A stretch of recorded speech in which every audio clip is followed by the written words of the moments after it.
Nasa ating linya si Sir L, ang Palace Press Officer, si Undersecretary Claire Castro. Sa Yusek Claire, magandang umaga po sa inyo. Good morning, Yusek! Yes, good morning Lakay, good morning Elaine, at sa lahat ng sumusubaybay sa inyong programa. Magandang umaga po sa inyong lahat. Ayan, maganda pa kayo sa umaga, Yusek, ma'am. Ganda ng damit ni Yusek Oo Claire. nga, Bet ano? ko yan, Yusek. Cool. Oo, gusto ko yung mga ganyan damit. Nakakapanibago. Dati nakapatadyong eh. Mamaya pa magpapatadyong si ganun Yusek ba? Lakay. Yun na, mamaya. Ayan, anong kulay mama isusuot mo, Yusek? Abangan, ang susunod na kabanata, sabi nga ng Ay, Pangulo. maabangan tayo mamaya. Okay, Yusek, ayan, abay, siyempre, inabangan ng bayan ang zona ng Pangulong Marcos mamayang alas 4. Ano po ang asahan natin sa zona ng Pangulo, Yusek Claire, ma'am? Oo, ayoko muna ang pangunahan kung ano Ganun sabihin ba? ng Pangulo, pero Wala bang patikim man kahapon, lang? nung Oo, kanyang nag-rehearsal, umabot sa 1 hour and 20 minutes 1 hour. ang kanyang speech. At yun pa ay medyo mabilis pa yon sa pagbabasa, no? Pero sabi nga ng Pangulo ay hindi pa. Kumbaga, kung may pagbabago pa magaganap sa kanyang speech, ay tignan na lang natin mamaya. Ayan, ano ba yan? English, Tagalog o mix? Taglish. Taglis. Usually po, gano'n naman eh. Pero syempre, ayoko pa rin po na masabi ko anong kanyang style, no? Kanyang mga mangyayari po mamaya sa ano. Mas maganda po kasi talagang abangan. Pero meron bang ano rin, Yusek, meron din po bang ganito? Mahiya naman kayo. Ayan, mas matindi ba dyan? Again, sabi ko nga sa staff nyo, hindi po talaga ako magre-reveal ng kahit ano. Opo, pagdating po sa content ng speech ng Pangulo, hindi ko po talaga masasabi. Ini-reveal mo lang yung 1 oras at 20 minutes na Oo. haba na speech. Eh, kasi mape-preempt daw Lakay. Ganun ba yun? Mahirap eh, kasi baka mapangunahan ko pa. Ay. Mahirap. Sige, yung suot na lang ng Pangulo mamaya. Ayan.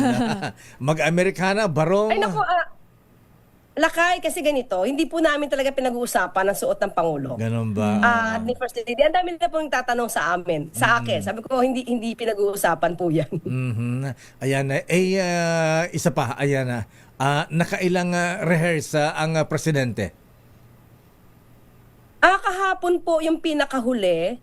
At may mga pagkakataon po prior to this, syempre binabasa niya na po rin yung ginagawa niya at tinitignan niya po kung ano po yung dapat niyang baguhin. Pero kahapon po yung yung talagang rehearsal na ginawa ng Pangulo. Ayan, siya mismo ang sumulat, Yusek. Yes, siya po ang sumulat. Pero syempre po, yung mga data po nun, ibinigay po ng ibang mga ahensya. At pipili na lamang po yung Pangulo kung ano yung pinaka pwede niyang mabanggit na accomplishment mamaya at ano pa yung mga maaari pang gawin ng ating pamahalaan. Yusek, may binabanggit. Alam natin na, alam naman po namin na hindi kayo ang nagbanggit nun. Yung patungkol po doon sa earth shaking or kung mayroon ba kayong pasabog mamaya, mayroon ba kaming aabangan, Yusek? Again, no, kasi nakita niyo naman sa mukha ng Pangulo nung huling na-interview siya. Tinatanong siya kung ano maaaring niyang banggitin. Anong sabi niya, di ba? Ang abangan, ang susunod na kabanata. So, tignan natin. Aabangan. Oh, siyempre, po ito. So, importante po kay Pangulo yung kanyang mensahe. At importante po rin na mapaalam niya kung ano yung nais niya. At sa pamamagitan ng kanyang mga mensahe, makikita kung ano ba yung dapat niyang tahakin at ano yung dapat niya ring inuutos sa ating mga ahensya ng gobyerno at syempre po sa Kongreso. Matatalaga ba ng sa kanyang zona ang impeachment? Actually, Lakay, no, and Elaine, hindi po, sa meeting namin, sa meeting po na, hindi po talaga napag-uusapan ng impeachment. Pero sa ngayon po, ay tignan po natin kung may mababanggit po siya tungkol sa impeachment. Pero sa akin po talaga ay hindi siya priority ng Pangulo. Pero tignan po natin. Anong possibility na may pasingit ang presidente mamaya? Baka mamaya may naisip siya maganda pala. Ayan, katulad nito. Sabi ni former Vice President Leni Robredo, si Naga City Mayor Leni, sa Naga daw ay ramdam ang ginagawa ni Pangulong Bongbong Marcos. Yung iba ay bulag, hindi nakikita pero ramdam daw nila sa Naga. Ayan. Opo, kaya nga po nakakatuwa po yun, Lakay and Elaine, na dating kumbaga hindi ka aliado ng Pangulo, naging kakompetensya pa sa eleksyon, pero marunong tumingin, marunong mag-assess kung ano po ang ginagawa ng gobyerno, hindi bulag, hindi nagbibingi-bingihan. May mga tao po talaga, kahit nakikita ang trabaho ng Pangulo, talagang babalik na rin nila yung kwento, masira lang ang pamahalaan. Ayan, pero eto na, sabi naman ng Ibon Foundation. Anong sabi ng Ibon Foundation? Ito, Yusek Claire, ma'am, wala pa man ang sona ng Pangulo. Mayroon pong sinabi ang Ibon Foundation na bagsak ang grado nila sa ekonomiya dahil mas marami raw po ang nagugutom ngayon kahit maraming ibinibigay na ayuda ang ating gobyerno. Your reaction po, Yusek? Hindi ko po alam kung meron na pong pinisa ang ibon na administrasyon. Kasi parang lagi naman silang negatibo. Nadidinig naman po natin kung ano yung mga hinaing ng ating mga kababayan. Nadidinig po yan ng Pangulo. Pero tandaan po natin, ang krisis sa Middle East, ito po ay isa sa mga naging, actually, ito siguro ang malaking naging factor kung bakit nagkaroon ng pagtaas ng presyo ng fuel. Bakit nagkaroon ng pagtaas ang ibang mga ang presyo ng iba nating mga bilihin?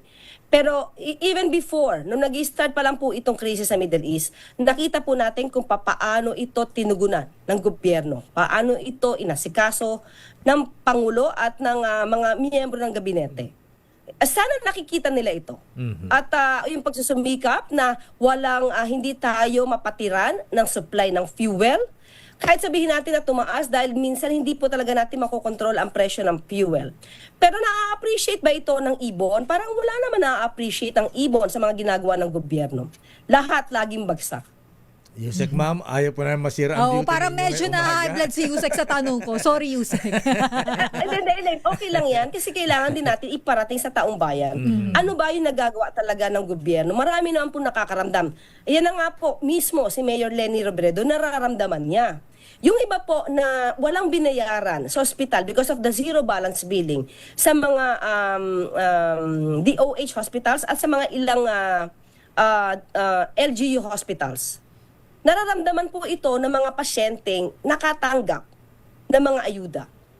So, ito siguro yung iba na hindi nakikita ng ibang mga, ayoko sabihin obstructionist, pero yung mga tipong mga grupo o mga tao na walang tinignan kundi ang negatibo sa pamahalaan. Ang mas maganda po siguro kasi kung meron po sila mga ibang suggestions na mas makakatulong sa gobyerno at sa taong bayan. Mas maganda pong i-suggest na lang nila. At ito naman po ay nakikinig ang Pangulo, hindi po sarado ang Pangulo sa mga ganitong suggestion. At ang mga ganitong klase mga negatibo na mga pamumuna at wala namang ibinibigay na suggestion, hindi po kasi siya nakakatulong sa ekonomiya at sa bayan. So, kailangan po tayo magtulungan dito, hindi lamang po gobyerno. Lahat po tayo na Filipino ay kailangan natin magtulungan para iangat natin ang bansa natin.